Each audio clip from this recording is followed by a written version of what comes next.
So welcome back everybody to the next class. और आज हम करेंगे क्या? इलेक्ट्रोकेमिस्ट्री। जी हाँ, नया चैप्टर शुरू हो रहा है। 3 चैप्टर हमने फिजिकल के निपटा दिए, 2 चैप्टर क्लास 11 के, एक चैप्टर निपटा क्लास 12 का। This is also class 12 physical chemistry chapter that names electrochemistry. आज हम शुरू करेंगे। This lecture number 1। This will be your lecture number 1। शुरुआती लेक्चर है, इंट्रोडक्शन लेंगे और टर्मिनोलॉजीज को पढ़ेंगे। शुरू करेंगे आज हमारे इस कॉन्सेप्ट को। जो लोग मुझे जानते हैं, जॉली गुड। जो नहीं जानते अभी जान लो, मेरा नाम शुभ उपाध्याय है। जो पहली बार मुझे देख रहे हैं, मेरा नाम शुभम उपाध्याय है। I am your MU triple E chemistry educator. I am a JEE qualified candidate and as well as I am pursuing BTech from one of the prestigious institute that is IIT Lucknow. सबने सुना है? बिल्कुल सुन रखा होगा यार। ठीक है, चलिए चलिए चलिए, तो शुरू करते हैं आज के हमारे सेशन को। और आज के हमारे सेशन में शुरुआत हो रही है, आगाज हो रहा है, नया चैप्टर, नया डे, नया बिगिनिंग जो है हमारा इलेक्ट्रोकेमिस्ट्री। सभी लोग तैयार हैं? पढ़ते पढ़ते देखो हम जर्नी में आगे बढ़ रहे हैं धीरे धीरे। क्लास 12 फिजिकल का बहुत शानदार सा चैप्टर है ये, और कॉम्पिटेटिव एग्जाम में काफी वेटेज भी रखता है, खास करके आपके एमयूट्रिपली में भी बहुत वेटेज है इसके। तो ध्यान से पढ़ेंगे, आराम से पढ़ेंगे, इंपॉर्टेंट चैप्टर है। सब सारे कॉन्सेप्ट क्लियर करते हुए चलेंगे। इलेक्ट्रोकेमिस्ट्री की हो रही है शुरुआत। ठीक है, थोड़ा एंगेजमेंट चेक कर ले फटाफट से। हाँ जी, बहुत बढ़िया, सब है। इलेक्ट्रोकेमिस्ट्री का पहला लेक्चर। आइए, सबसे पहली बात क्या है यार, चैप्टर का नाम है इलेक्ट्रोकेमिस्ट्री। सो थोड़ा इंट्रोडक्शन तो बनता है ना एक चैप्टर का। क्या है इस चैप्टर में भाई? इसका नाम इलेक्ट्रोकेमिस्ट्री क्यों पड़ा, और इलेक्ट्रोकेमिस्ट्री का मतलब क्या होता है, समझो।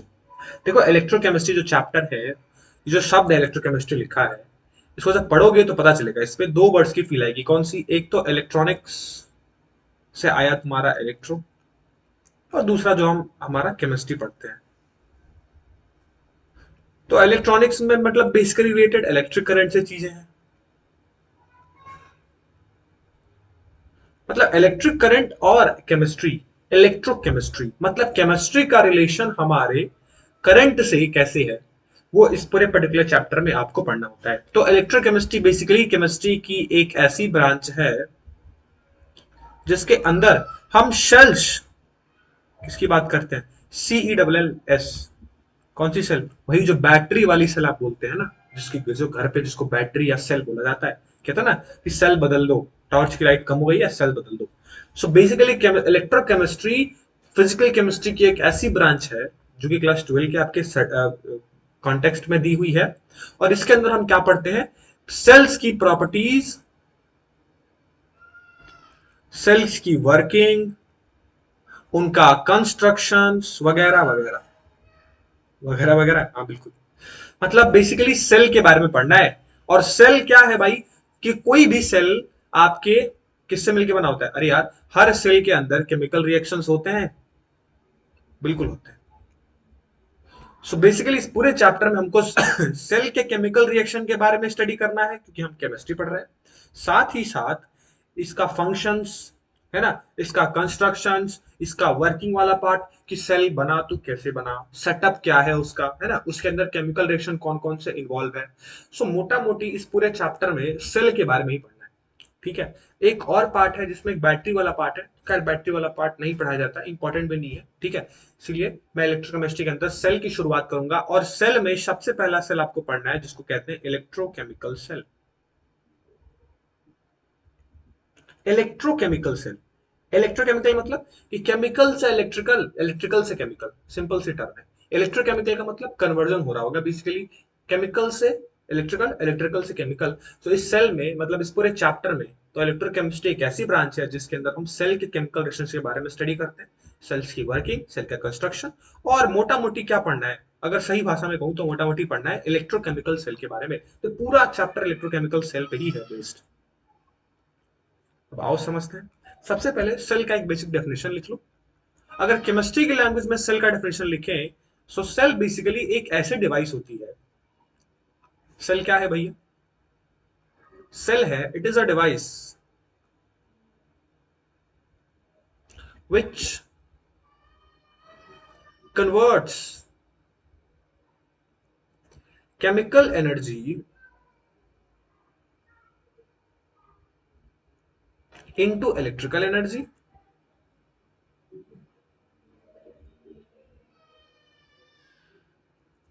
And vice versa. मतलब केमिस्ट्री की लैंग्वेज में अगर मैं एक सेल को डिफाइन करूं, सो सेल को मैं बहुत सिंपल से एक डिवाइस कह सकता हूं। सेल एक ऐसी डिवाइस है जो कि केमिकल एनर्जी को इलेक्ट्रिकल एनर्जी में कन्वर्ट करता है, और या फिर इलेक्ट्रिकल एनर्जी को केमिकल एनर्जी में कन्वर्ट करता है। देखो वाइस वर्सा लिखा है ना, वाइस वर्सा का मतलब या तो केमिकल से इलेक्ट्रिकल या इलेक्ट्रिकल से केमिकल। सो केमिस्ट्री की लैंग्वेज में सेल का एक प्रॉपर डेफिनेशन यही है, एक ऐसी डिवाइस जो कि कन्वर्जन करती है एनर्जी का एक फॉर्म से दूसरे फॉर्म, जैसे केमिकल एनर्जी से इलेक्ट्रिकल, इलेक्ट्रिकल से केमिकल। अब इस पूरे चैप्टर में हमको पढ़ना है इलेक्ट्रोकेमिकल सेल के बारे में। देखो नाम भी है इलेक्ट्रोकेमिकल, मतलब electrical to chemical, chemical to electrical, इसीलिए इसका नाम इलेक्ट्रोकेमिकल सेल। अब चैप्टर की शुरुआत होती है इलेक्ट्रोकेमिकल सेल से, और चैप्टर की शुरुआत में ही आप ये चीज पढ़ते हैं कि एक इलेक्ट्रोकेमिकल सेल, अरे नाम ही इलेक्ट्रोकेमिकल सेल, तो अगर सेल की डेफिनेशन को मैं इलेक्ट्रोकेमिकल सेल से जोड़ूं तो कोई गलत नहीं होगा। क्यों? क्योंकि या तो सेल कह लो या इलेक्ट्रोकेमिकल सेल कह लो, दोनों का डेफिनेशन ऑलमोस्ट सेम ही है। केमिस्ट्री की लैंग्वेज में मैं सेल को डिफाइन कर रहा हूं तो वो एक इलेक्ट्रोकेमिकल सेल कहा जाएगा। क्यों? क्योंकि सेल एक ऐसी डिवाइस होती है जो इलेक्ट्रिकल से केमिकल में या फिर केमिकल से इलेक्ट्रिकल में कन्वर्ट करती है, और नाम भी है इलेक्ट्रोकेमिकल सेल। मतलब या तो electrical energy conversion chemical energy में, या chemical energy conversion electrical energy में, इलेक्ट्रोकेमिकल सेल। अब ये इलेक्ट्रोकेमिकल सेल बेसिकली दो पार्ट्स में डिवाइडेड है, ठीक है? जिसमें से पहला पार्ट आता है जिसको हम कहते हैं, बहुत सिंपल सा टर्म है जिसको हम पढ़ते हैं, गैल्वेनाइक सेल, या फिर इसी को बोला जाता है वोल्टाइक सेल। और दूसरा होता है जो है आपका electrolytic cell.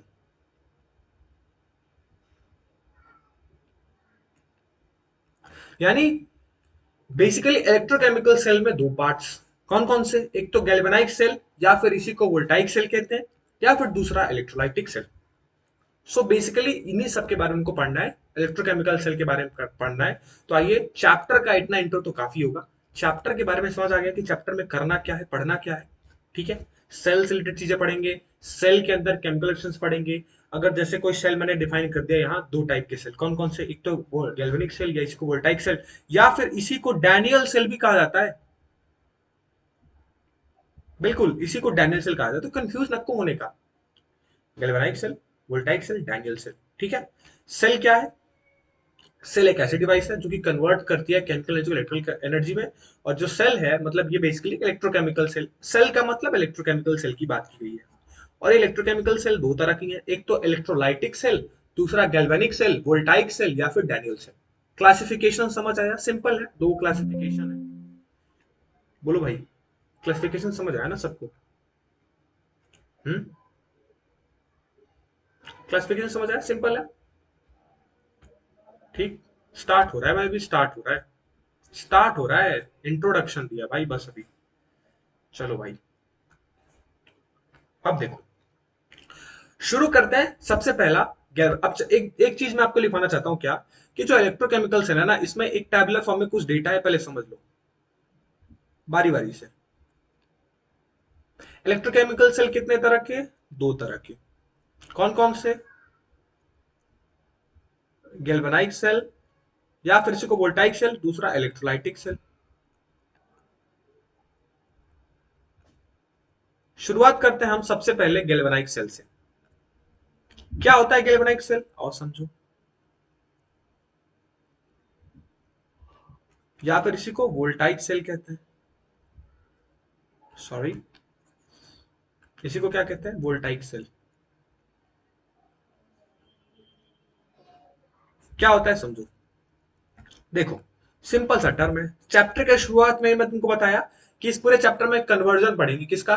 Chemical to electrical, electrical to chemical. तो लिखो, गैल्वेनाइक सेल एक ऐसा सेल होता है, इट इज अ डिवाइस, ठीक है, विच कन्वर्ट्स, ध्यान से समझो, chemical energy into electrical energy.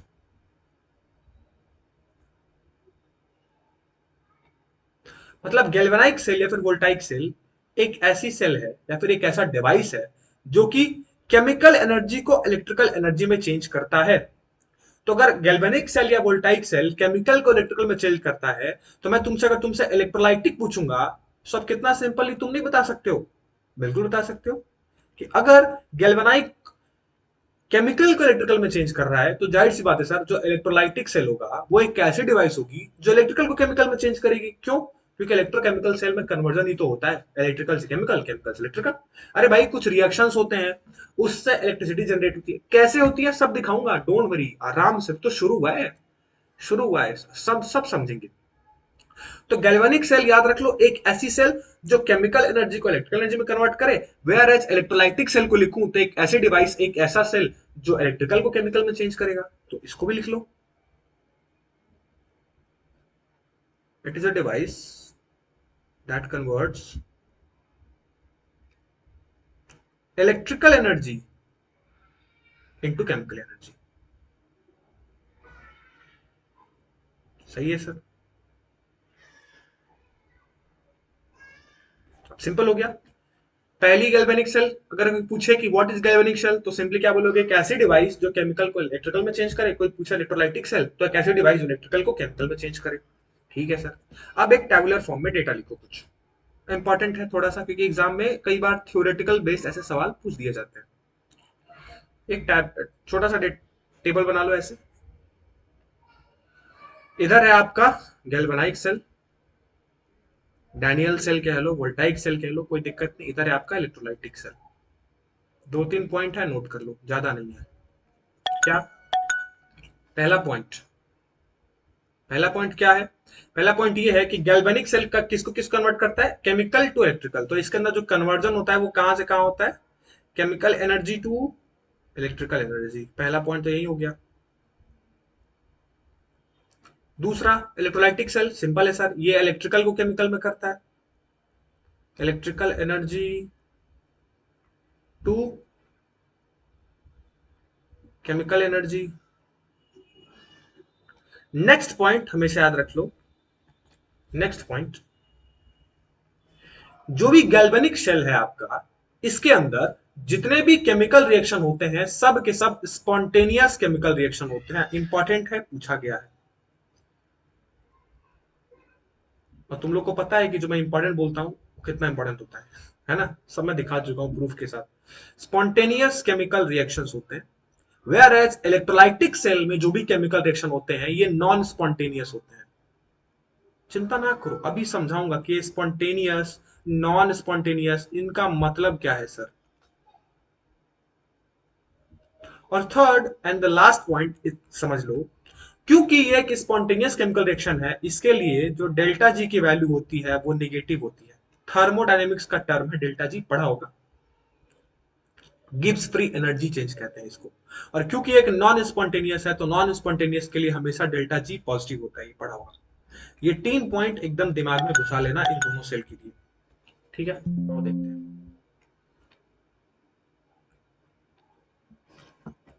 हाँ जी, किसको दिक्कत हो गया? क्या हो गया भाई?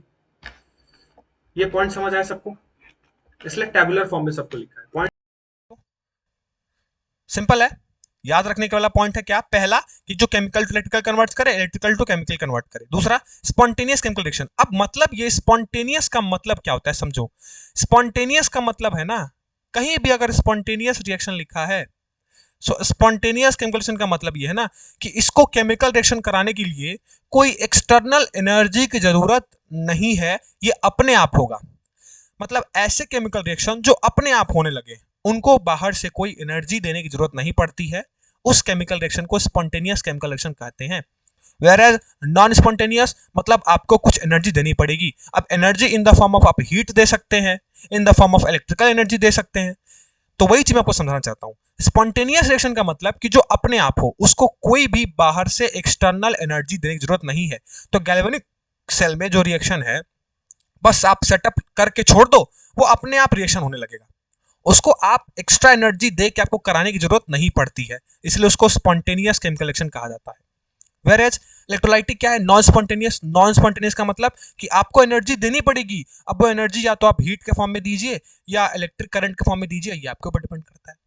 तो समझे, स्पॉन्टेनियस मतलब अपने आप होने वाला, नॉन स्पॉन्टेनियस मतलब उसको एनर्जी देनी पड़ेगी एक्सटर्नल। इसलिए देखो अपने आप होता है तो उसमें जो डेल्टा जी होती है वो निगेटिव होती है, वेयर एज जब उसको एनर्जी देनी पड़ती है तो डेल्टा जी पॉजिटिव होती है। समझ रहे हो, यही है spontaneous non spontaneous. Clear,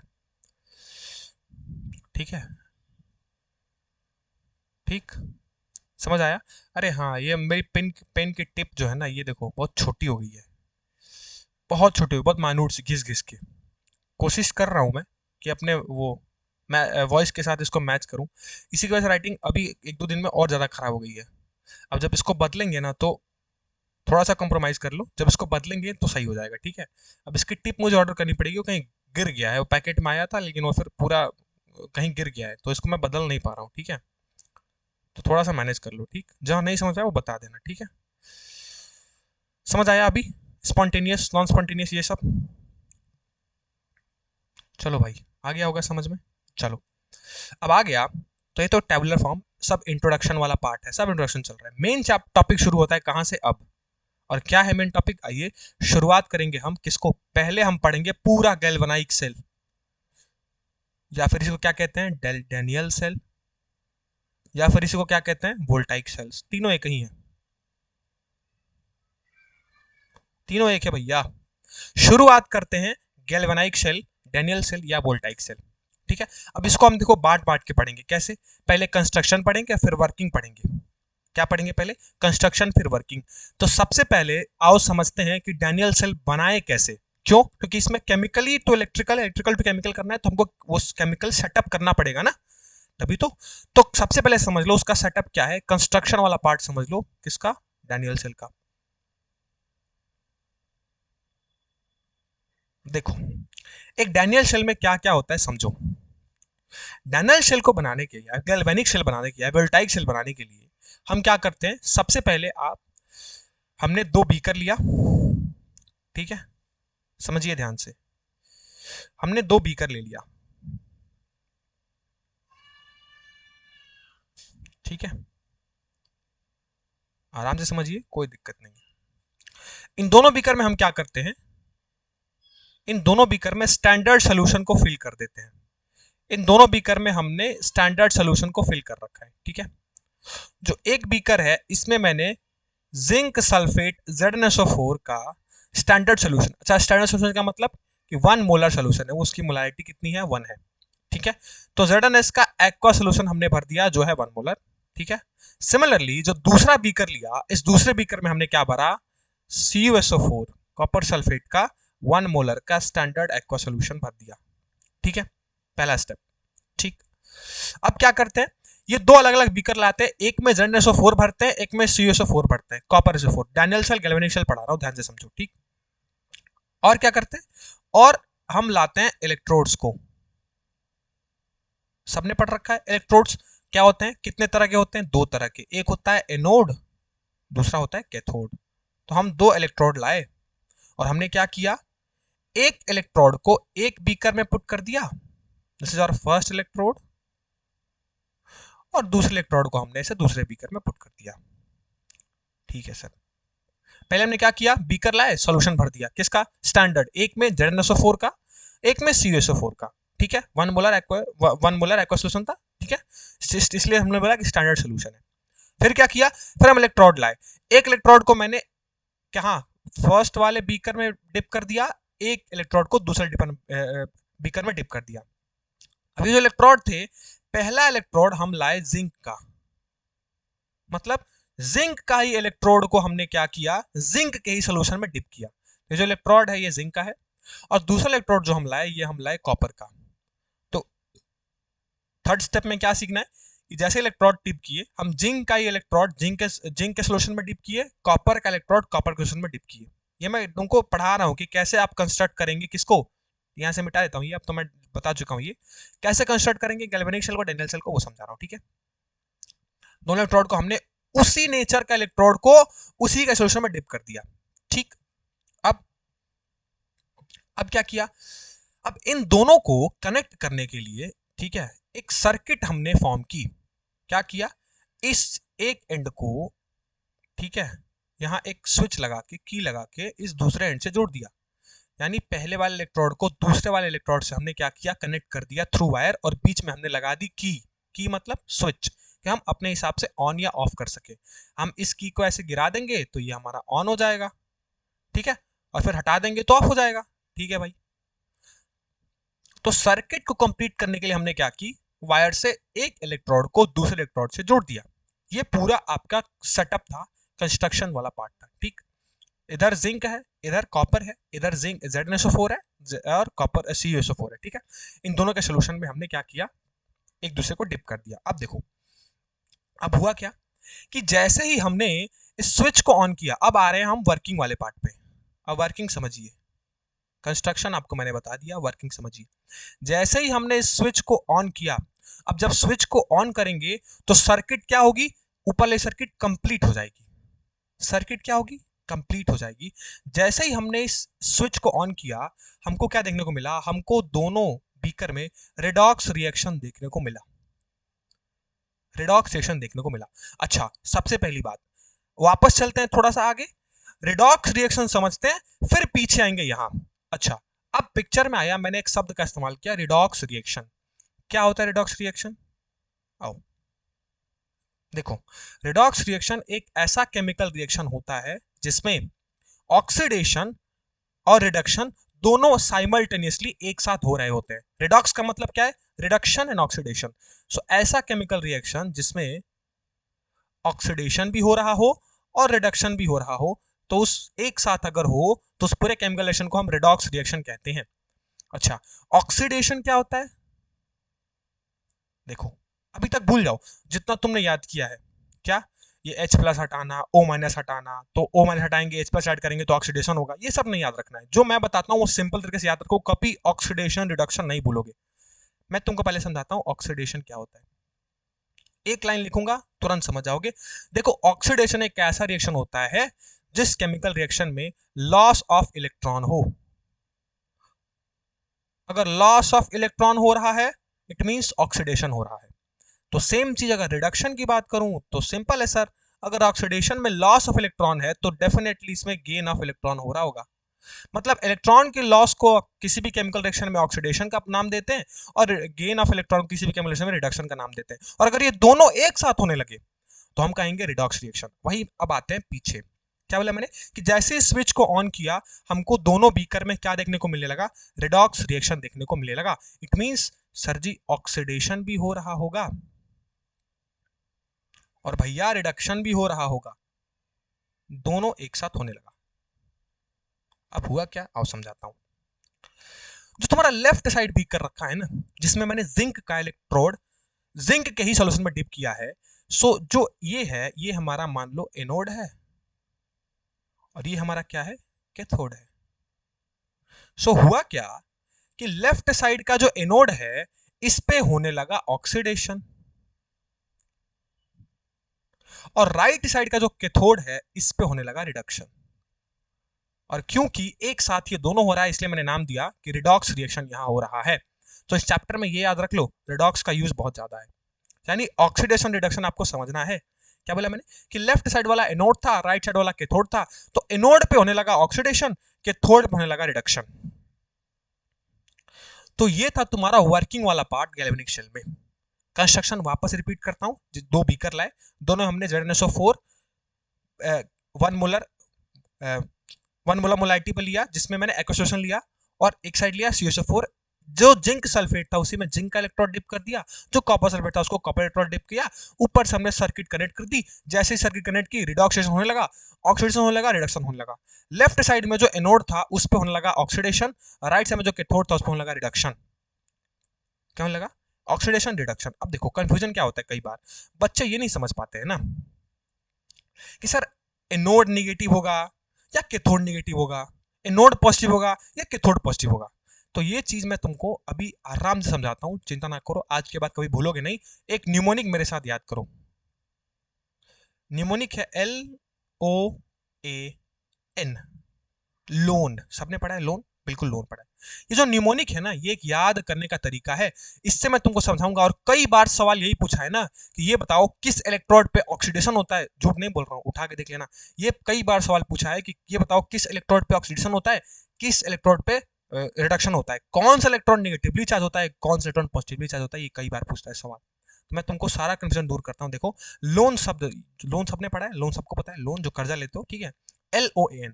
loan में जो एल है ना, ये होता है लेफ्ट, इसका मतलब होता है लेफ्ट। ये जो लोन में जो ओ है, इसका मतलब होता है ऑक्सीडेशन। ये जो लोन में आप ए देख रहे हैं, इसका मतलब है एनोड। और जो एन देख रहे हैं ना, इसका मतलब है निगेटिव। क्या बात है सर, मतलब लोन याद कर ले तो पता चल जाएगा। क्या, बिल्कुल।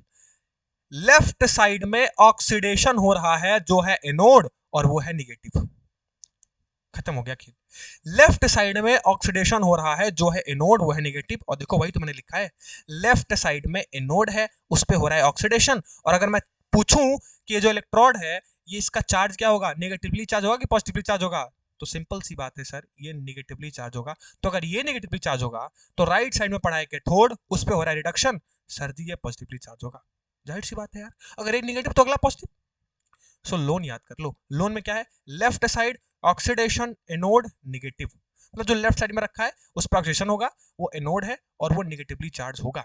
और ऑक्सीडेशन क्या होता है, लॉस ऑफ इलेक्ट्रॉन। अरे भाई क्यों निगेटिवली चार्ज होगा, क्योंकि जाहिर सी बात है सर, अगर वो जिंक के इलेक्ट्रोड पे ऑक्सीडेशन हो रहा है, और अभी पीछे बताया कि ऑक्सीडेशन होता है लॉस ऑफ इलेक्ट्रॉन, तो इलेक्ट्रॉन निगेटिवली चार्ज होता है ना भैया।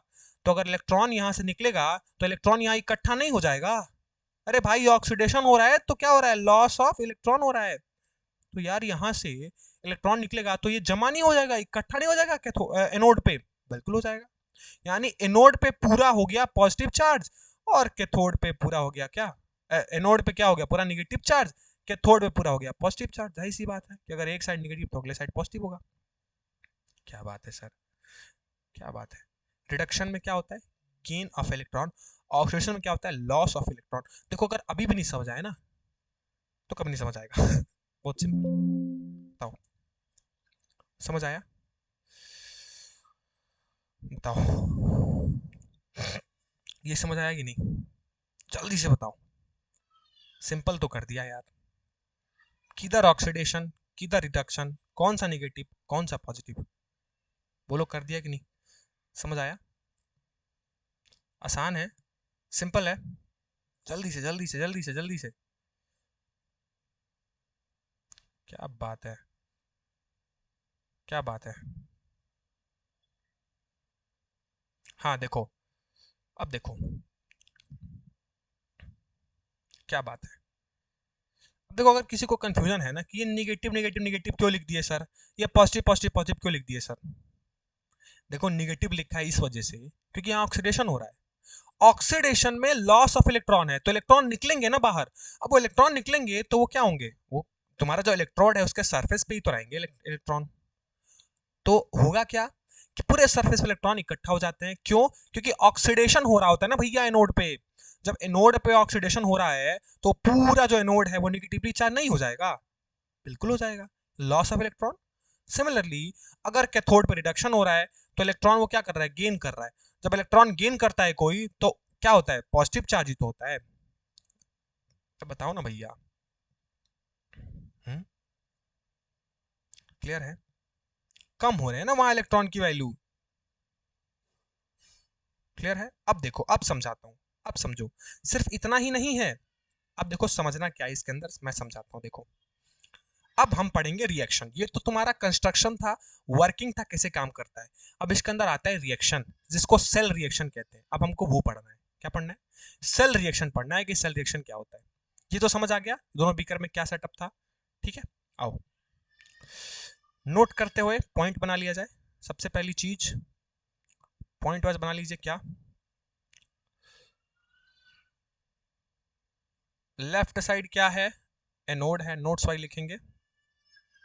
और इस पे क्या हो रहा है, ऑक्सीडेशन। राइट साइड क्या है, कैथोड है, और इस पे क्या हो रहा है, रिडक्शन। ठीक है, जो तुम्हारा एनोड है पॉइंट वाइज लिखिए नोट्स में, ज्यादा बड़ा नहीं इसमें कुछ, ठीक है। जो तुम्हारा एनोड है वो नेगेटिवली चार्ज्ड है, जो आपका कैथोड है वो पॉजिटिवली चार्ज्ड है।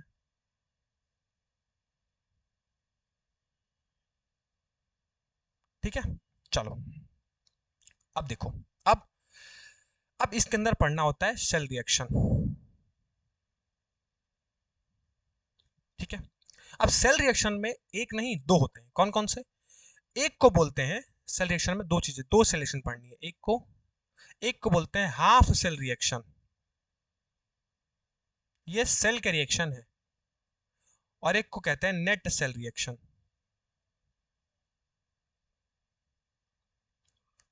तो पहले हम पढ़ेंगे हाफ सेल रिएक्शन, एकदम मस्त से समझाऊंगा, किसी को कभी समझ में नहीं आया होगा ना, कभी देख के डरा होगा ना, कभी आप डरोगे नहीं।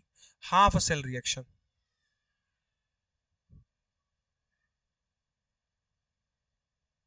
अच्छा हाफ सेल मतलब आधा। तो इसमें कितने हैं? दो है, क्यों? क्योंकि एक सेल कौन बना रहा है? जिंक और ZnSO4। एक सेल बना रहा है सी और CuSO4, दो बीकर है। तो हाफ सेल का मतलब समझ रहे हो? हाफ सेल का मतलब कि एट एनोड पे, अगर एनोड पे मैं देखूं और मैं एनोड पे जो हो रहा है उसको केमिकल इक्वेशन या केमिकल रिएक्शन के फॉर्म में रिप्रेजेंट करूं तो मैं कैसे कर सकता हूं? सोचो, एनोड पे क्या हो रहा है? एनोड पे हो रहा है ऑक्सीडेशन, और किसका हो रहा है? जिंक का है तो जिंक का ही ऑक्सीडेशन होगा ना सर, जाहिर सी बात है। इट मींस एट एनोड क्या हो रहा है? जो तुम्हारा जिंक है वो किस में कन्वर्ट हो रहा है? अरे जिंक 2+ में, और दो इलेक्ट्रॉन को रिलीज कर रहा है। यानी एनोड पे क्या हो रहा है सर? ऑक्सीडेशन। और ऑक्सीडेशन में इलेक्ट्रॉन निकालना होता है, लॉस कराना होता है, पीछे ही तो लिखवाया है कि ऑक्सीडेशन मतलब लॉस ऑफ इलेक्ट्रॉन। देखो यहां क्या हुआ, जिंक अपने दो इलेक्ट्रॉन को लूज कर दिया, लॉस कर दिया। इट मींस जो तुम्हारा एनोड पे हाफ सेल रिएक्शन है वो क्या होगा? जिंक किस में कन्वर्ट हो रहा है? जिंक 2+ में, और दो इलेक्ट्रॉन को लूज कर रहा है। सिमिलरली अगर मैं हाफ सेल रिएक्शन लिखूं एट कैथोड, तो कैथोड पे क्या हो रहा होगा? अरे सर कैथोड पे तो Cu है, क्यों? क्योंकि देखो कैथोड क्या है? कॉपर का कैथोड है, देखो। तो कैथोड पे है Cu, तो ये जो दो इलेक्ट्रॉन निकला है ये फटाक से इस दो इलेक्ट्रॉन को लपक लेगा, और लपक के ये किस में कन्वर्ट हो जाएगा? एक सेकेंड, इसका कलर बदल लेते हैं थोड़ा सा।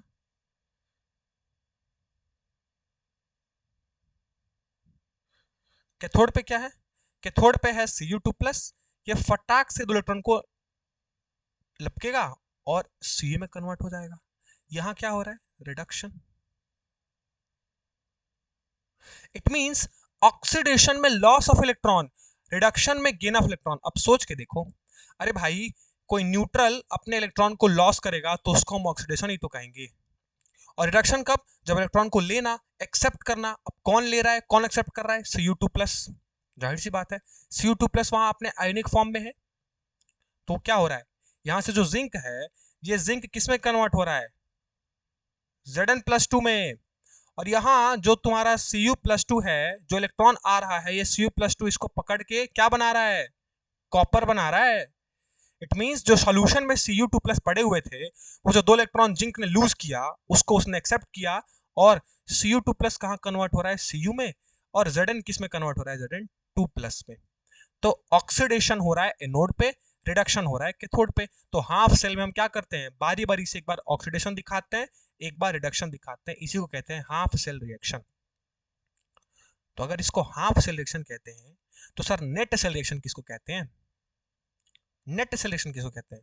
लिख लो वो भी। अरे यार सिंपल तो है। नेट सेल का मतलब सर ऑक्सीडेशन रिडक्शन दोनों को एक साथ दिखा दीजिए, मतलब नेट सेल का मतलब रिडॉक्स। तो मतलब अगर मैं इसको इक्वेशन 1 मान लूं, इसको इक्वेशन 2 मान लूं, तो इक्वेशन 1 प्लस इक्वेशन 2 कर लो। तो जब भी आप इसको, सॉरी 1 कह रहा हूं, 2+ बताता हूं, Cu2+ plus 2 electron gives you Cu। अब इन दोनों को जरा ऐड करो। जब आप इन दोनों को ऐड करोगे तो आपको ये चीज पता चल जाएगी, ये दो इलेक्ट्रॉन से ये दो इलेक्ट्रॉन कट गया। सो इस साइड क्या आया? जिंक प्लस Cu2+, और एरो ये जिंक 2+ और Cu ये दोनों एरो के इधर है, तो इनको दोनों एरो के इधर लिख दो। क्या बात है सर, यही तो है net cell reaction. Net cell reaction, अरे रिएक्शन को जोड़ने तो आता है ना। अब इतना तो रिडॉक्स में पढ़े होगे, इतना रिडॉक्स में पढ़े होगे, या फिर इसको भी बताना पड़ेगा। जब हम जोड़ते हैं तो जो इलेक्ट्रॉन होते हैं वो कट जाते हैं, समझ रहे हो? इसलिए मैंने दो इलेक्ट्रॉन के ऊपर से नीचे के दो इलेक्ट्रॉन को काट दिया। सो एरो के लेफ्ट हैंड साइड में क्या बचा? जिंक बचा, Cu2+ बचा, इसलिए मैंने एरो के लेफ्ट हैंड साइड में देखो जिंक और Cu2 लिख दिया। एरो के राइट हैंड साइड में क्या बचा सर जी? जिंक 2+ और Cu बचा, इसलिए मैंने देखो जिंक 2+ और Cu लिख दिया राइट साइड में। बताओ कोई कंफ्यूजन? इसी को कहते हैं नेट सेल रिएक्शन। तो हाफ सेल रिएक्शन अलग अलग लिखेंगे, एक में ऑक्सीडेशन दिखाएंगे, एक में रिडक्शन दिखाएंगे, और नेट सेल पे तो सर जी दोनों को जोड़ देंगे। अब जैसे दोनों को जोड़ देंगे तो इलेक्ट्रॉन से इलेक्ट्रॉन कट जाएगा, तो जिंक प्लस Cu2+ और ये एरो के राइट साइड क्या होगा, मतलब प्रोडक्ट वाले साइड क्या होगा?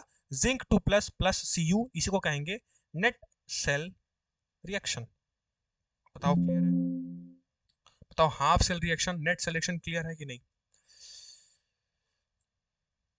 अरे Cu2+ में 2 कहां से आया? अरे जो जिंक ने 2 इलेक्ट्रॉन लूज किया, वो कॉपर 2+ ने जो तुम्हारा सोल्यूशन में पड़ा हुआ था उसने उसको एक्सेप्ट किया। सेल रिप्रेजेंटेशन, अरे थम जाओ, आराम आराम से सब करेंगे। अरे भाई दोनों का ग्लास अलग है, देखो बढ़िया सवाल पूछा भाई ने, बढ़िया सवाल पूछा। अरे ये बीच में सर्किट क्यों जोड़ी है हमने? अच्छा सवाल पूछा। देखो ये इलेक्ट्रॉन है, अब दिखा देता हूं, देखो कैसे पहुंचे वहां तक, दोनों का ग्लास अलग अलग है। ये इलेक्ट्रॉन इस वायर के थ्रू ट्रैवल करते करते पहुंचेंगे कहाँ? Anode to cathode. मैं अगले टर्म में ये बताने वाला था, बट चलो पूछ लिया, जिसने पूछा बढ़िया है, उसके मन में डाउट आना चाहिए कि सर दोनों बीकर तो अलग अलग है, तो पहुंच कैसे गया? अरे वही बिल्कुल वो सर्किट से, जो हमने सर्किट कंप्लीट की है ना, तो सर्किट के थ्रू इलेक्ट्रॉन फ्लो होते हैं फ्रॉम एनोड और जाते हैं टू कैथोड। तो उसमें क्या है, जो जिंक है वो तुम्हारा जिंक 2+ में कन्वर्ट होके सॉल्यूशन में इकट्ठा हो रहा है, और जो सॉल्यूशन में Cu2+ पड़े हुए थे, वो जो दो इलेक्ट्रॉन तुम्हारे एनोड से ट्रेवल करके आया, उसको एक्सेप्ट करके वो कॉपर बना रहा है। अब क्लियर है? हाफ सेल रिएक्शन क्लियर है, नेट सेल रिएक्शन क्लियर है? जल्दी बताओ, जल्दी से, सब धीरे धीरे आएगा वेट करो, सही बोला। अरे रुक जाओ भाई, सॉल्ट ब्रिज कहाँ है, चिंता कर रहे हो भाई? इलेक्ट्रोकेमिस्ट्री ज्यादा अच्छे से पढ़ लियो लो क्या? भाई जो नहीं पढ़े उनको तो पढ़ने दो, जो पहली बार पढ़ रहे हैं उनको तो सीखने दो। सब सीखे, सब सीखे, जितने भी क्लास में है सब सीखे, सबको समझ आया? जल्दी बताओ, सब सब एक बार जल्दी बताओ, सब क्लियर है? नेट सेल रिएक्शन लिख लोगे अब? कभी भी पूछे डैनियल सेल का हाफ सेल रिएक्शन लिखिए, नेट सेल रिएक्शन लिखिए, फटाक से लिख दोगे। डैनियल सेल का है, वोल्टाइक सेल का है, गैल्वेनिक सेल का है, अब तो लिख लोगे, बिल्कुल लिख लोगे। अब एक और चीज नोट करने वाली है, एक बार ऐसा भी सवाल पूछा गया था क्या, कि पूछा गया था कि direction of flow of current किधर होगा, एनोड टू कैथोड या कैथोड टू एनोड? अब कितनी सिंपल सी बात है, सोच के देखो एक बार। अगर इलेक्ट्रॉन का डायरेक्शन ये है फ्रॉम एनोड टू कैथोड, तो करंट का डायरेक्शन क्या होगा? अरे सर जिधर इलेक्ट्रॉन जाता है उसके अपोजिट में करंट जाता है, सो पक्का जो आपका करंट का डायरेक्शन होगा वो फ्रॉम कैथोड टू एनोड होगा। तो इसी को बस नोट में हम डालेंगे अभी, नोट जब बनाएंगे अभी आगे लिखेंगे तो ये चीज लिखेंगे हम। लिख लीजिए हमेशा, नोट कर लीजिए हमेशा, इलेक्ट्रॉन का direction from anode to cathode, लेकिन करंट का direction from cathode to anode.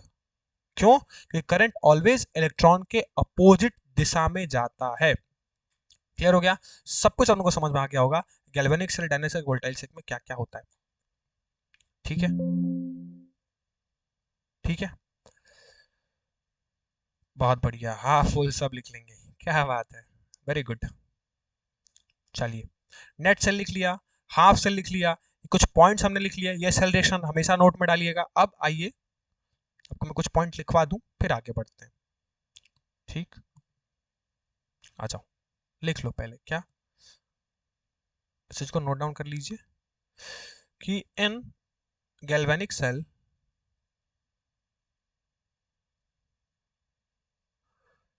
जो फ्लो ऑफ इलेक्ट्रॉन होता है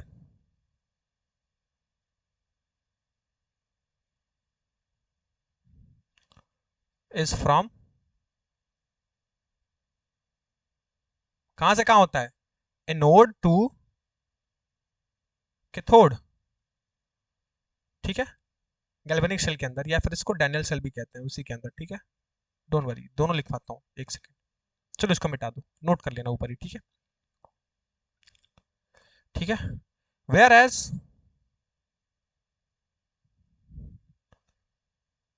the flow of electric current, वो कहां से कहां होगा? अगर तुम्हारा इलेक्ट्रॉन एनोड टू कैथोड जा रहा है, तो तुम्हारा फ्लो ऑफ इलेक्ट्रिक करंट कहां होगा? Is from cathode to anode,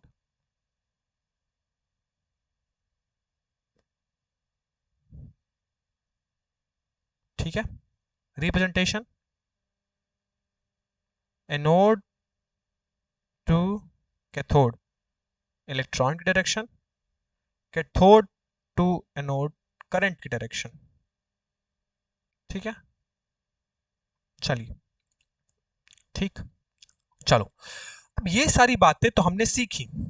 हमने हाफ सेल रिएक्शन सीखा, हमने नेट सेल रिएक्शन सीखा, हमने कंस्ट्रक्शन सीखा, हमने ये समझा कि कौन सा पॉजिटिव कौन सा नेगेटिव, हमने फिनोमेना वर्किंग समझा कि कैसे जो जिंक है वो Zn2+ में कन्वर्ट होते जा रहा है, और जो दो इलेक्ट्रॉन है वो ट्रेवल करके Cu2+ में जा रहे हैं, और जो कैथोड है वो Cu2+ को एक्सेप्ट करके क्या बनाते जा रहा है? तुम्हारा कॉपर बनाते जा रहा है, ठीक है। अब एक बात आई पिक्चर में, जब ये सब हम पढ़ ही रहे थे तो हमारे मन में एक बात आई, क्या कि यार अगर इलेक्ट्रिक करंट है, ठीक है, तो उसको थोड़ा डिटेक्ट किया जाए, उसको थोड़ा पता किया जाए कि अगर इलेक्ट्रिक करंट है मतलब जाहिर सी बात है कुछ ना कुछ दोनों सेल में पोटेंशियल भी आया होगा। जाहिर सी बात है यार, बिना पोटेंशियल डिफरेंस के, बिना पोटेंशियल के कोई इलेक्ट्रिक करंट फ्लो होता है क्या? नहीं। सो हमारा मन किया ना, ओ अब थोड़ा समझो, हमारा मन किया ना, अभी एक चीज आएगा जो अभी तुम लोग उसी टाइम से मेरे को क्या एक्साइट कर रहे थे ना, कि सर ये भी, सर ये भी, सर ये भी, आगे आगे बोल रहे थे टॉपिक, अभी मैं समझाता हूँ, समझो। और अभी सच बताऊं ना, अब मैं, सब लोग सॉल्ट ब्रिज कर तो रहे हो, अभी मैं पूछ दूं अभी कि सॉल्ट ब्रिज का कॉन्सेप्ट क्यों इंट्रोड्यूस हुआ, किसी को नहीं आएगा। अभी मैं पूछ दूं कि सॉल्ट ब्रिज का रीजन, जरूरत ही क्यों पड़ा सॉल्ट ब्रिज का, बड़ा तुम लोग सॉल्ट ब्रिज कर तो रहे उसी टाइम से, है ना। लेकिन अभी मैं तुमसे ये पूछ दूं कि सॉल्ट ब्रिज का क्यों रिक्वायरमेंट पड़ा, पहले मुझे रिक्वायरमेंट बताओ, बाद में सॉल्ट ब्रिज तुमसे पूछूंगा। Why do we need salt bridge? Balance करने के लिए। अरे, बैलेंस करने के लिए कोई और तरीका नहीं है? वो तो फंक्शन बता रहे हो। मैं पूछा हूं कि इंट्रोड्यूस क्यों किया गया सॉल्ट ब्रिज को, मैं फंक्शन नहीं तुमसे पूछा हूं, वो तो मुझे पता है कि इलेक्ट्रिकल न्यूट्रलिटी मेंटेन करने के लिए तो कंप्लीट नेट सर्किट, ये भी फंक्शन बता रहे हो। मैं पूछ रहा हूं इंट्रोड्यूस क्यों किया गया, क्या रीजन था? सब सब फंक्शन सब रट के आए हो, सब के सब यहाँ जितने बैठे हैं ना, सब रटे हुए हैं सॉल्ट ब्रिज के फंक्शंस को, सब रट लिए कि एग्जाम में आएगा ना तो बस वो टिक मार के खेल खत्म करेंगे। वो आप बताइए। तो वही मैं तुमको समझाना चाहता हूँ। अब देखो, कहानी की तरह सीखते हैं, कहानी की तरह समझते हैं, आओ। चलो, हम मस्त, हम सेटअप वटअप करके तैयार थे, हम अपना ये सब नेट सेल रिएक्शन वगैरह सब लिख लिए थे, सब पढ़ लिए थे इधर, ठीक है, हम तैयार थे मस्त, वो बीकर होकर लगा के अपना डैनियल सेल बना के, है ना। अब हमको ये पता चल गया था, क्या पता चल गया था? कि बड़ा बवाल चीज है ये। क्यों बवाल चीज? इसलिए है कि भाई इसमें करंट पैदा हो रहा है, अंदर केमिकल रिएक्शन हो रहा है और उसकी वजह से करंट पैदा हो रहा है ना। कितना बड़ा बवाल चीज है बे, है ये, बहुत बवाल चीज है बे। अंदर करंट पैदा हो गया, हम खुश थे, ऐसे दो बीकर लगा के मस्त, इधर इधर जिंक वगैरह लगा के, है ना, इधर जिंक डुबाए थे, इधर कॉपर डुबाए थे, है? इधर जिंक ZnSO4 था, है ना, इधर हमारा कॉपर SO4 था, CuSO4, है ना, और मस्त इधर हम क्या किए थे, अपना इलेक्ट्रोड वगैरह लगा के पूरा सर्किट वर्किट कंप्लीट किए हुए थे, जिंक वाले में जिंक को डुबो दिए थे, ये हमारा सेटअप था, और कॉपर वाले में मस्त ऐसे कॉपर को डुबो दिए थे, दो इलेक्ट्रोड ला के। और जब हमको ये चीज पता चली एक्सपेरिमेंटली कि भैया इधर जब सर्किट वर्किट आप इधर कनेक्ट कर रहे हैं तो करंट जा रहा है भाई, अब हमारा मन किया ना कि हम जरा कितना पोटेंशियल है उस पोटेंशियल को जरा नापे तो सही। तो हमने क्या किया ना, इसी सर्किट के रास्ते में, है ना, ये हमारी जो सर्किट जा रही थी, लेट्स से ये सर्किट अभी हमारी क्लोज है, ठीक है, लगी हुई है सर्किट हमारी क्लोज है, रिएक्शन कंटिन्यूअस हो रहा है, ठीक है। अब हुआ क्या कि हमने क्या किया कि इसके रास्ते में मस्त एक वोल्टामीटर लगा दिया ताकि हम पोटेंशियल को नापते रहें प्रॉपर, कितना पोटेंशियल है। क्यों? क्योंकि जैसे ही हम सर्किट कनेक्ट कर रहे हैं तो क्या हो रहा है, इलेक्ट्रॉन का फ्लो हो रहा है जिसकी वजह से करंट आ रहा है। अच्छा, इलेक्ट्रॉन कहां से कहां जा रहा है, तो भैया इलेक्ट्रॉन जा रहा है इधर से इधर, तो करंट जा रहा है इधर से इधर, करंट को आई से लिखता हूं, ठीक है। ये मस्त हो रहा है कंटिन्यूअस। जब हम सोचे कि थोड़ा नाप के देखते हैं, वोल्टामीटर हमने ऊपर लगाया और किया क्या, साइड में हमने क्या किया ना, उसमें एक बंदा बैठा था, बोला कि भैया भैया थोड़ा सा एक बल्ब लगा दीजिए ना, हम भी देख लेंगे, हम भी समझ लेंगे कि कैसे यहाँ करंट फ्लो हो रहा है। तो हमने सोचा कि चलो यहाँ एक बल्ब लगा देते हैं, अब भाई करंट फ्लो होगा तो बल्ब ग्लो करना चाहिए ऐसे, ठीक है। अब ये सब लगा लिए, ठीक है। थोड़ी देर के लिए मान लो कि अभी सर्किट को हमने किया है ऊपर, ठीक है। सो ये सब लगा के मस्त, इधर मैं एक बल्ब बना देता हूँ बढ़िया। हमने एक बल्ब लगाया था, साथ में इधर क्या लगाया था, वोल्टामीटर लगाया था, ठीक है। अब अभी सर्किट हमने की थी ओपन, अब सब एक्साइटेड थे, सब लोग वेट कर रहा था, ठीक है। अब दिमाग में सबके क्या था, दिमाग में सबके ये था कि भैया इलेक्ट्रिक करंट का फ्लो हो रहा है, जैसे ही इस सर्किट को हम कनेक्ट करेंगे रिडॉक्स रिएक्शन शुरू होगा और करंट जो है वो फटाफट से बहना शुरू हो जाएगा, ठीक है। और जैसे ही हमने इस सर्किट को क्या किया, क्लोज किया फटाक से, कहानी से समझो, जैसे इसको हमने फटाक से क्लोज किया, सर्किट हुई कंप्लीट, करंट का फ्लो हुआ और ये बल्ब है एकदम मिली सेकेंड के लिए जला, जला बल्ब जला, हम खुश हुए, ताली बजाने लगे। लेकिन जैसे ही वो मिली सेकेंड खत्म हुआ, ये बल्ब हो गया बंद। और शुरुआत में आपको पोटेंशियल कुछ देखने को मिला, लेकिन तुरंत थोड़े ही देर में जो पोटेंशियल है वो दिखाने लगा जीरो, जो सर्किट है वो हो गई ब्रेक। क्या हुआ भाई, ऐसा क्या हो गया भाई कि थोड़े देर के लिए तुरंत बल्ब जला, पोटेंशियल भी दिखा, लेकिन पोटेंशियल ड्रॉप हो गया जीरो पे कुछ देर बाद, और जो बल्ब था वो जल रहा था, थोड़ी देर के बाद वो बल्ब जलना बंद हो गया, मतलब मोमेंटरली आपको बल्ब देखने को मिला, ग्लो देखने को मिला। अब हम हो गए बहुत परेशान, अरे भैया ये क्या हो गया, हमारे हिसाब से क्या, हमारे हिसाब से ये होना चाहिए था कि हम तो सेटअप करके रखे थे, और सेटअप में रिडॉक्स रिएक्शन, केमिकल रिएक्शन, ये तो एक कंटिन्यूअस है, तो केमिकल रिएक्शन जब लगातार हो रही है, तो यार जब रिडॉक्स रिएक्शन लगातार हो रहा है, जब इधर तुम्हारा मस्त वाला ऑक्सीडेशन फटाफट होए जा रहा है, इधर तुम्हारा रिडक्शन होए जा रहा है, तो ऐसा क्या हो गया भैया कि ना तो बल्ब जल रहा है और ना ही हमको कोई पोटेंशियल देखने को मिल रहा है। मतलब जो पोटेंशियल है, इसी पोटेंशियल कहते हैं इलेक्ट्रोड पोटेंशियल, क्योंकि इलेक्ट्रोड की हेल्प से आया है, इलेक्ट्रोड के बीच, दो इलेक्ट्रोड के बीच का पोटेंशियल इलेक्ट्रोड पोटेंशियल कहते हैं। तो सिंपल भाषा में कहें तो इलेक्ट्रोड पोटेंशियल भी जीरो, और वो जो बल्ब था भाई साहब वो जल तो रहा था, लेकिन अब ये बल्ब बुझ गया। यही चीज समझानी है तुमको, सब रट के तो बैठे हो सॉल्ट ब्रिज, लेकिन अब देखो अब होगा क्या। सबसे पहले समझाऊंगा रीजन, ऐसा क्यों हुआ, उसके बाद समझाऊंगा इसका सोल्यूशन। रीजन समझो, रीजन ये हुआ ना कि जिंक क्या थी, Zn4। अच्छा, Zn4 सोल्यूशन में क्या होगा, जिंक 2+ भी होगा, है ना जी, और SO4 2- भी होगा, बिल्कुल होगा, दोनों होंगे, बिल्कुल होंगे सर। CuSO4 में क्या होगा सर जी, Cu2+ भी होगा और SO4 2- भी होगा, बिल्कुल होगा सर, दोनों होगा इसमें भी। अब सोच के देखो, शुरुआत में जब सर्किट तुम्हारी क्या थी, क्लोज नहीं थी, तो इनिशियली जितना कंसंट्रेशन जिंक 2+ का था, क्या उतना ही कंसंट्रेशन SO4 2- का होगा, बिल्कुल होगा। क्यों? क्योंकि 1 मोलर हमने लिया था ना 1 मोलारिटी पे, तो जितना कंसंट्रेशन जिंक 2+ का था शुरुआत में, उतना ही कंसंट्रेशन SO4 2- का था। सेम चीज यहां भी थी, जब सर्किट क्लोज नहीं हुई थी तो Cu2+ बराबर था किसके, SO4 2- के, दोनों का कंसंट्रेशन सेम था। ठीक है सर, ये तो सेम था, इनिशियली दोनों सेम था, बिल्कुल था। अब जैसे ही रिएक्शन शुरू हुआ, अब रिएक्शन शुरू हुआ तो क्या हुआ, आओ समझो, ठीक है। जैसे ही रिएक्शन शुरू हुआ eight redox,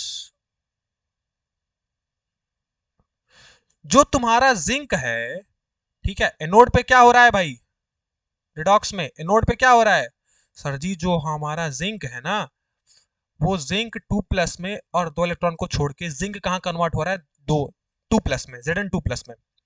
similarly at cathode क्या हो रहा है भाई, एट कैथोड हो रहा है, जो आपका Cu2+ है भैया, वो धनाधन 2 इलेक्ट्रॉन को पकड़ के और Cu बनाते जा रहा है। अब देखो क्या हो रहा है, जो तुम्हारा जिंक है वो लगातार जिंक 2+ से कन्वर्ट हो रहा है, जो तुम्हारा Cu2+ वो लगातार Cu में कन्वर्ट हो रहा है। अब जरा सोच के देखो कि जिंक 2+ अगर इकट्ठा हो रहा है तो जाहिर सी बात है वो कहाँ, वो सोल्यूशन में इकट्ठा हो रहा होगा, बिल्कुल हो रहा होगा। यहां जिंक 2+ भरते गए भरते गए भरते गए, एक वक्त ऐसा आया कि जो तुम्हारा एनोड है,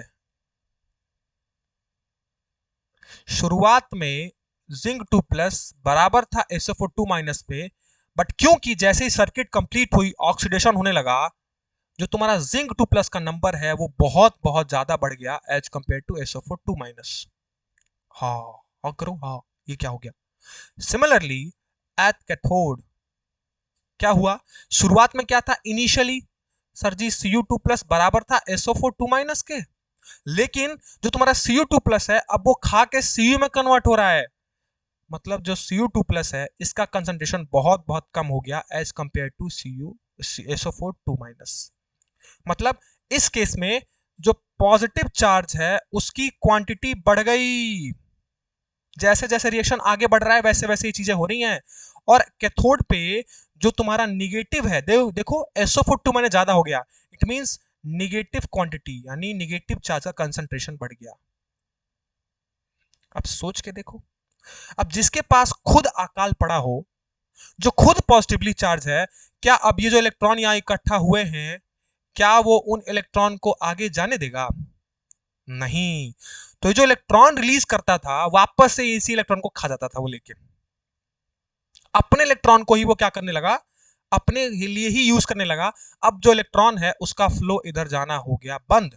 क्यों? क्योंकि अब ये पॉजिटिव चार्ज होने लगा है। क्यों भाई? क्योंकि जो जिंक 2+ थे वो सोल्यूशन में इकट्ठा होते जा रहे हैं, जिसके वजह से पॉजिटिविटी बढ़ रही है। पॉजिटिविटी का मतलब ये नहीं, मतलब पॉजिटिविटी का मतलब कि पॉजिटिव चार्ज का नेचर, मतलब जिंक 2+ का कंसंट्रेशन बढ़ रहा है, जिसकी वजह से जो इलेक्ट्रॉन थे ये बाहर निकल के फ्लो हो रहे थे, अब इलेक्ट्रॉन को जाने नहीं दे रहा है।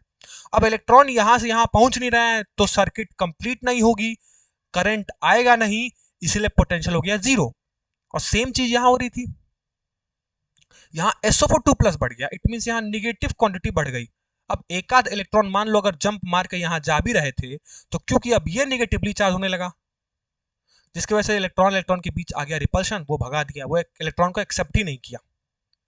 लो हो गया बेड़ा गर्क, लो हो गया खेल खत्म। यही रीजन है कि जो तुम्हारी सर्किट है वो हो जाती है ब्रेक, जो तुम्हारी न्यूट्रलिटी है वो बिगड़ जाती है। इलेक्ट्रिकल न्यूट्रलिटी बैलेंस या फिर मेंटेन नहीं रहती है। क्यों भाई? क्योंकि पहले जो तुम्हारा एनोड वाला बीकर था, है ना, उसमें जिंक 2+ ज्यादा होने लगा और SO4 सेकेंड बीकर में, कैथोड वाले बीकर में ज्यादा होने लगा। इसी के वजह से जो इलेक्ट्रॉन का फ्लो है वो फ्लो रुक जाएगा कुछ देर बाद, रुक जाएगा कुछ देर बाद, समझी। और एनसीईआरटी में पता है क्या लिखा है? एनसीईआरटी में लिखा है, समझो ध्यान से, एनसीईआरटी में ये लिखा है कि थोड़ी देर बाद आप ये देखते हैं कि ये जो कॉपर है ये मोटा होने लगा और जो जिंक है ये पतला होने लगा। अब इसका रीजन समझ रहे हो? इसका रीजन यही है कि ये जो कॉपर तुम्हारा बन रहा है सॉलिड, भाई साहब ये जाके डिपॉजिट हो रहा है तुम्हारे कैथोड पे, जिसकी वजह से कैथोड जो है अगर वो पतला था तो खूब कॉपर आके इस पे डिपॉजिट हो रहे हैं, अब वो मोटा हो गया। एनसीईआरटी में ऐसा लिखा है, बुक उठा के देख लेना अगर कभी पढ़े होगे तो, मैंने पढ़ा है इसलिए तुमको बता रहा हूँ।